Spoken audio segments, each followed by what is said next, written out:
Hi guys, magandang araw po sa lahat. Ayan guys, nandito na naman tayo guys. Dito tayo sa Susia ngayon guys. Nag-process tayo ng ating temporary license. Maglalakad tayo ng security license natin at magpapaso na. Kaso lang naka-down yung system natin. Naka-down yung Susia, yung system ng Susia, kaya kukuha lang muna tayo ng certification para tuloy-tuloy yung ating trabaho bilang security guard. Ayan, kumpleto na rin yung requirements ko, bit-bit ko na rin yung lahat ng requirements ko. In case na hanapin, may ipipresent agad. Yan, kumpleto na yung requirements ko. Kaya tara, pasok na tayo sa loob at iayos na natin yung ating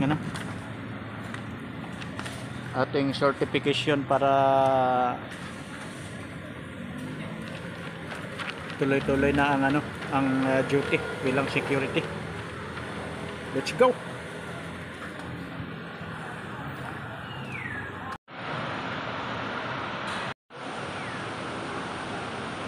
Ayan guys, natapos na rin yung process natin guys ng ating license. Nakakuha na tayo ng certification. Ayan, kasi naka-down ang system ng Susia. Ayan, okay na tayo, mayroon na tayong certification, pwede na tayong umay guys.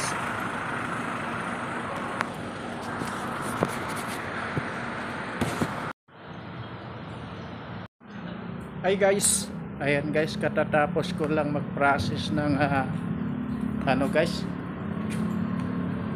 security license. Lang nakuha natin guys, certification lang muna, at naka-down yung system ng Susia, kaya certification lang muna, temporary lang muna yung security license natin, at hindi pa under process pa. Kaya kuha lang muna tayo ng certification. Ayan, sa mga kukuha ng dyan, certification, yan, diretso lang muna kayo sa yung bagong Susia dyan sa may sa may Along EDSA. Yan, dyan muna ang first step dyan, Along EDSA. Yan, pagkatapos nyan, punta tayo doon sa sa dulo, yung dating Susia, yung pinakamin. Doon ang processing ng certification. Magpaano lang muna dyan sa may dyan sa may EDSA, yeah. Yung dyan sa may gilid ng EDSA, magpa-register lang muna dyan. Tapos pagdating doon sa main, doon yung yung processing talaga. Kinukuha yung lahat ng requirements, i-present lang yung i-present lang yung requirements mo, yung requirements, lahat ng requirements ng training certificate, lahat ng requirements kailangan makita nila.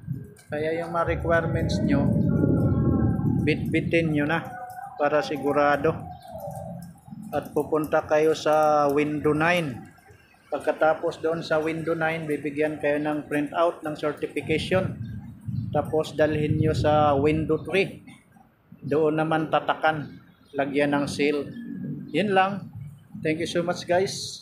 Follow for more, support for more. Bye bye.